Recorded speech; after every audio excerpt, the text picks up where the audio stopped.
नमस्कार, मैं हूं पायल गुड़ियाल। स्वागत है आपका A1 न्यूज में। तो चलिए बड़ी खबरों का आगाज करते हैं पहली खबर से।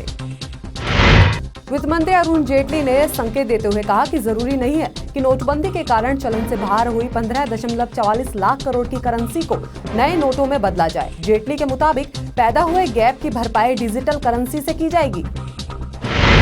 जम्मू कश्मीर के पंपोर में सेना के काफिले पर आतंकी हमला हुआ, वहीं जवाबी कार्रवाई में भारत के 3 जवान हुए शहीद। यूपी के शाहजहांपुर में परिवर्तन रैली को संबोधित करते हुए बीजेपी राष्ट्रीय अध्यक्ष अमित शाह का विपक्ष पर पलटवार। शाह ने कहा कि विपक्ष नहीं चाहता कि राजनीति से काला धन जाए। साथ ही बोले, नोटबंदी से उड़ा ममता और मायावती का रंग। गोवा के पोरवोरी में विजय संकल्प रैली को संबोधित करते हुए रक्षा मंत्री मनोहर पर्रिकर ने कहा, नोटबंदी के मामले पर संसद की कार्यवाही को बाधित करने के लिए कांग्रेस की आलोचना की। साथ ही कहा कि कांग्रेस नेता राहुल की मन की स्थिति को नहीं समझ सकते। केंद्र सरकार ने देशवासियों को 3 महीने का दिया एक और मौका, जिसमें वे अपने काले धन को उजागर कर दाग से पा सकते हैं छुटकारा। राजस्व सचिव हसमुख अधिया ने कहा कि प्रधानमंत्री गरीब कल्याण योजना के तहत 31 मार्च 2017 तक कोई भी अपने गैरकानूनी धन की घोषणा कर सकता है।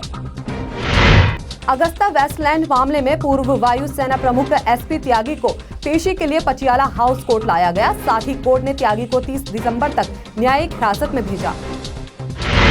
बीजेपी के सांसद और अभिनेता शत्रुघ्न सिन्हा ने केंद्र सरकार पर उठाए सवाल। कहा, नोटबंदी के फैसले में सरकार में नहीं किया होमवर्क। यूपी के बुलंदशहर के एक बैंक में कैश खत्म होने के बाद लोगों ने किया हंगामा। महिलाओं ने पुलिस कर्मियों को पीटा, वहीं इसके बाद पुलिस ने की कार्रवाई। हैदराबाद पुलिस को मिली बड़ी कामयाबी। पुलिस ने 12 लाख की नई करेंसी के साथ 4 लोगों को किया गिरफ्तार। देश भर में मौसम के उतार चढ़ाव जारी। पटरी पर नहीं लौट रही बिगड़ी रेल व्यवस्था। 38 ट्रेनें हुई लेट, जबकि 3 सुपरफास्ट और 3 शताब्दी ट्रेनें भी कैंसिल। दिल्ली में कला भूमि आर्ट्स की तरफ से आनंद की ओर एग्जीबिशन 2016 का आयोजन किया गया। वहीं इस मौके पर पद्म भूषण और पद्मश्री अवार्ड से नवाजे जा चुके मशहूर आर्टिस्ट रामवीर सूथर और फरीदाबाद पुलिस कमिश्नर हनीफ कुरैशी मौजूद रहे। फिलहाल यहाँ वक्त तो चला एक छोटे से ब्रेक का। ब्रेक के बाद जल्द हाजिर होंगे तमाम खबरों के साथ।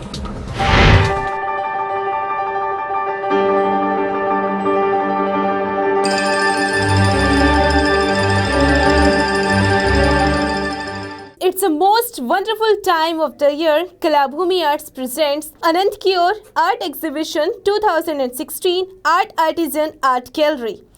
17th, 18th, 19th, 20th December 2016. The guest of honor is Padma Shri and Padma Bhushan Award Mr. Artist Ramveer Suthar, and the most reputed and eminent artist who won national and international award, artist Vijendra Sharma.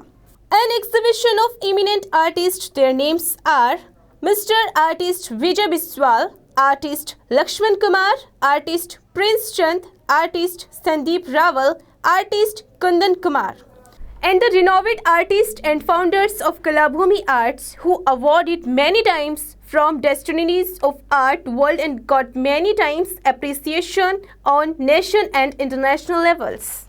A glimpse of students' artwork during art exhibition preparation period took maximum training and minimum time for complete the work. An initiative on the part of art exhibition of Infinite Kalabhumi. Their art is mission not only to India efforts to bring to the world stage by the whom world of art by artists can create a beautiful and interesting. All the students are complete their painting and now exciting to see the creativity on big platform. And big twist in this exhibition, our chief guests are given art demonstration to whole audience and students. Thank you so much to all of you. Break के बाद स्वागत है आपका। बढ़ते अगली खबर की ओर। अमेरिकी राष्ट्रपति बराक ओबामा ने कहा, मैं सीरिया शासन और उसके रूसी ईरानी सहयोगियों के द्वारा अलेपो शहर में किए जा रहे भीषण हमले के खिलाफ हूँ। साथ ही कहा, इस खून खराबे और अत्याचार के जिम्मेदार वही हैं। पाकिस्तान ने दी भारत को गीदड़ भभकी। नवाज शरीफ के स्पेशल असिस्टेंट तारिक फातिमा ने कहा, सिंधु जल समझौते में कोई भी बदलाव की किसी भी सूरत में बर्दाश्त नहीं करेंगे। तुर्की के केजरी शहर में सैनिकों की एक बस को निशाना बनाकर किया कार बम धमाका। धमाके में 13 सैनिकों की हुई मौत, वहीं 48 सैनिक हुए घायल। सोने की कीमत 500 रुपए घटकर 27,750 रुपए प्रति 10 ग्राम, वहीं चांदी 1,350 रुपए घटकर 29,600 रुपए किलो पर हुई सस्ती। सरकार के नोटबंदी के फैसले के बाद देश भर के सब्जी मंडियों में कारोबार हुआ कम, जिस वजह से सब्जी, फल और दूसरी चीजें हुई सस्ती। चेन्नई में खेले जा रहे 5वें टेस्ट के दूसरे दिन का खेल खत्म। इंग्लिश टीम 477 रन बनाकर ऑल आउट, वहीं भारत ने की ठोस शुरुआत। भारतीय बैडमिंटन स्टार पीवी सिंधु ने कैरोलिना मारिन से रियो ओलंपिक के फाइनल में मिली हार का चुकाया बदला। वहीं पीवी सिंधु ने दुबई विश्व सुपर सीरीज फाइनल्स के सेमीफाइनल में किया प्रवेश।